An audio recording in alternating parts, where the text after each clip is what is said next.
नमस्कार दोस्तों।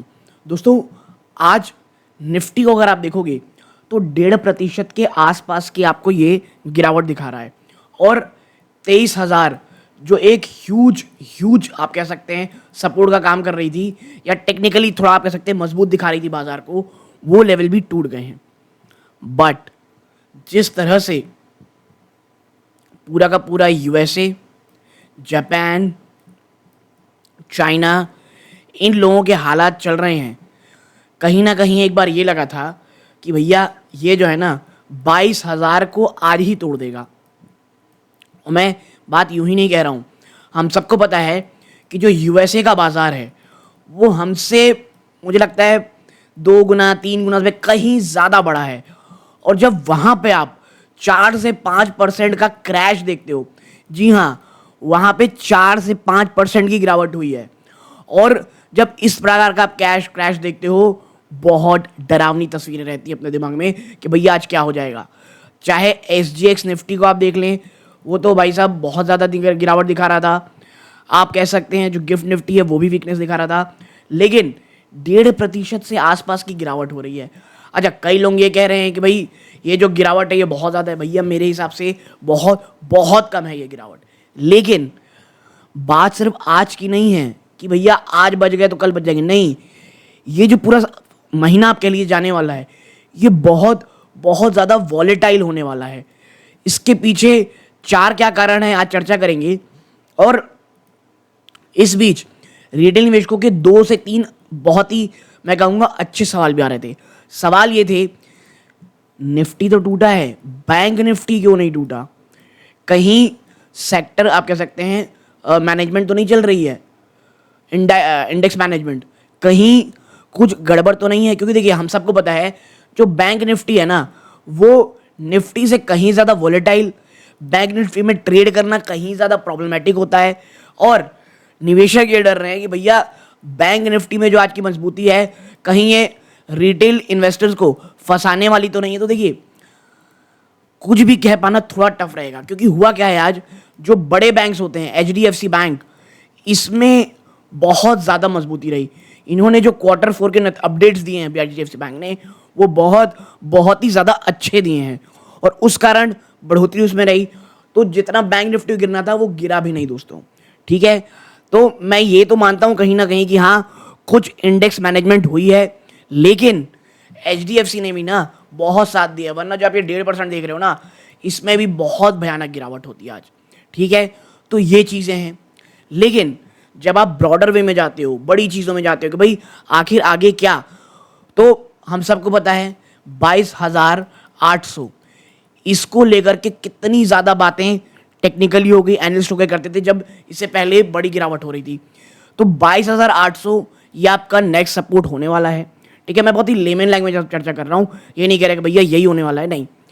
ये बहुत बड़ा सपोर्ट होने वाला है। अगर कल ये टूटेगा तो फिर जो बैंक निफ्टी आप कह सकते हैं, या माफ़ कीजिएगा निफ्टी, ये वापस से आपको नेगेटिव टेरिटरी में जाती दिखाई देगा। इसके साथ साथ फार्मा इंडेक्स में, जी हाँ, उसमें भी आज भयानक गिरावट हुई। कल वो इसलिए बच गया था कि डोनाल्ड ट्रंप में जो मेडिसिन आती हैं उनमें इम्प्रूव बना कर दिया था। बट आज वो कह रहे हैं कि भैया देखो अभी नहीं, नॉट नाउ। इससे मैंने पिछली वीडियो में बात की चर्चा की है, लेकिन फिर कर ले रहा हूँ, अभी नहीं, लेकिन जल्दी में आपको दिखेगा कि फार्मा में भी हम आप कह सकते हैं टैरिफ लगाते दिखाई देंगे फार्मा चीज़ों में। लेकिन हाँ, एनालिस्ट ये कह रहे हैं कि हाँ टैरिफ इतना ज़्यादा भयानक नहीं होगा जितना अन्य कमोडिटीज़ में हुआ है, ठीक है। लेकिन फार्मा इंडेक्स में भी कहीं ना कुछ इश्यूज आएंगे। तो ये 2 चीज़ आपको ध्यान में रखनी है। और कल यानी कि मंडे, ठीक है, तो मंडे कहीं ब्लैक मंडे ना बन जाए, ये हमको देखना है। लेकिन याद रखिएगा मंडे को जब बाजार खुलेगा ना, तो बैंक निफ्टी शायद उसे बचाने इतने तरीके से ना आए।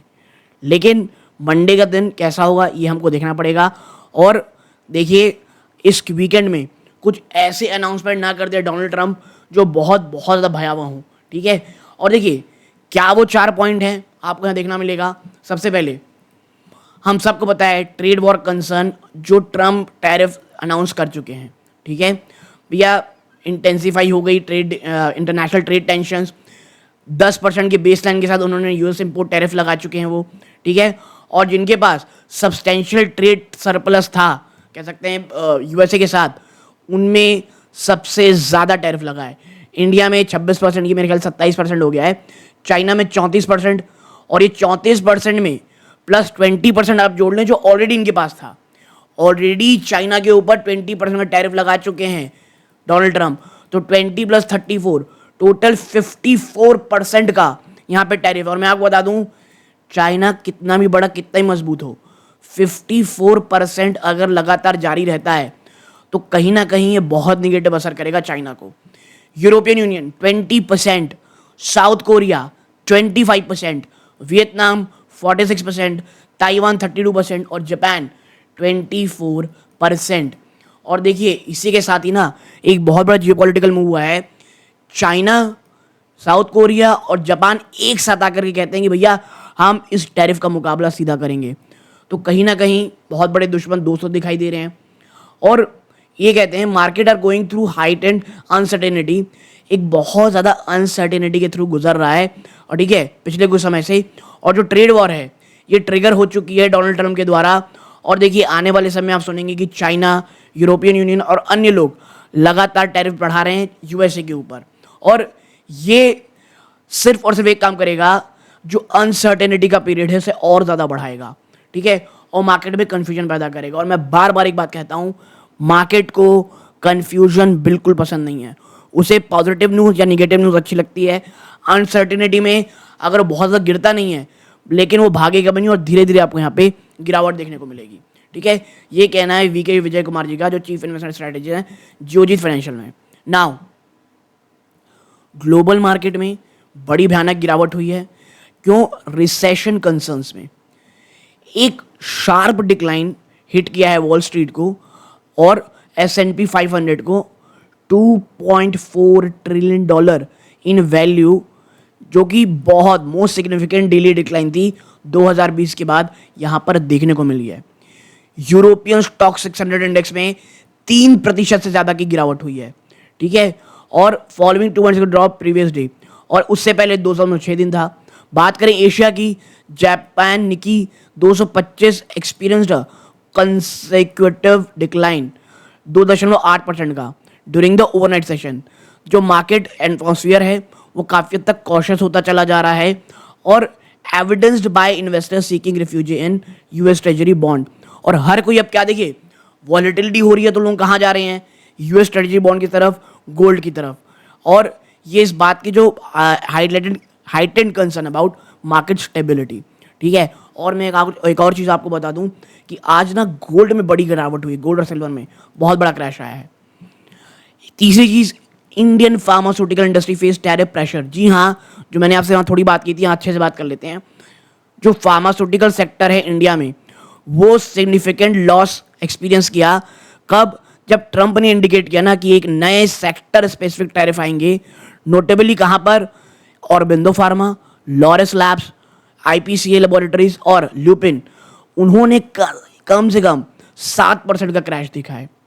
और ये कब हुआ था? जब वो एयरफोर्स वन में एक, आप कह सकते, जाने से पहले आप कह सकते हैं कॉन्फ्रेंस करते, प्रेस कॉन्फ्रेंस, उन्होंने अनाउंस किया जो फार्मा है ये starting to come in at, और उनका मानना है I think a level that you haven't really seen before.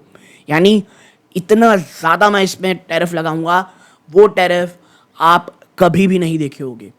उन्होंने टारगेट अप्रोच को और ज़्यादा एलोबरेट किया that we are looking at pharma separate category and we will be announcing that sometime in near future, not in the distant future.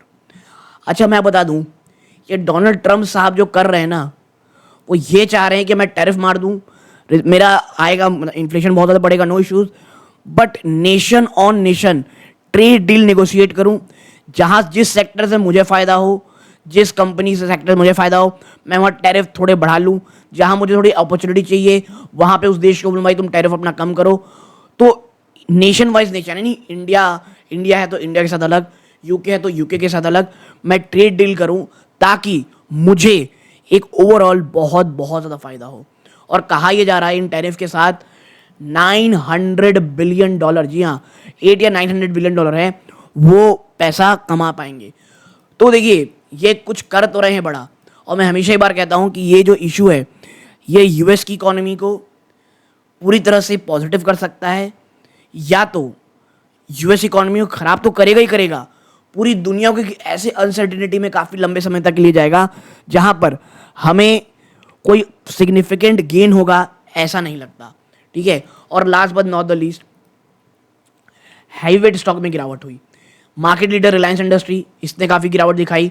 ठीक है, और Nifty pharma तो भैया 6% ज़्यादा प्लंज हो गया। निफ्टी मेटल में 5% ज़्यादा की गिरावट हुई। और जो अदर की सेगमेंट थे, IT, auto, realty, oil gas, इन्होंने भी 2 से 4% की गिरावट दिखाई। यानी कि जो बड़े बड़े इंडाइसेस हैं उनमें भी गिरावट हो ही रही थी। ठीक है, तो ओवरऑल आप पाओगे यहाँ पे कि भैया जो इशू था वो साफ साफ हमको देखने को मिल रहा है। आने वाले समय में अनसर्टेनिटी जारी रहेगी और कुछ भी बहुत जल्दी हो जाना, मुझे ऐसा लगता है it is too early to say anything. हाँ, मंडे को बैंक निफ्टी किस तरह काम करता है, क्या इंडेक्स मैनेजमेंट हो चुकी, क्या रिटेल निवेशकों को फंसाने के लिए किया गया था, ये हम मंडे को ही देखेंगे। तो कॉशियस रहिए, बहुत ज़्यादा पढ़ाई कीजिए, ये ज़्यादा अच्छा होगा। यहाँ तक जुड़े रहे, बहुत बहुत धन्यवाद। ये वीडियो का अंत है। जय हिंद।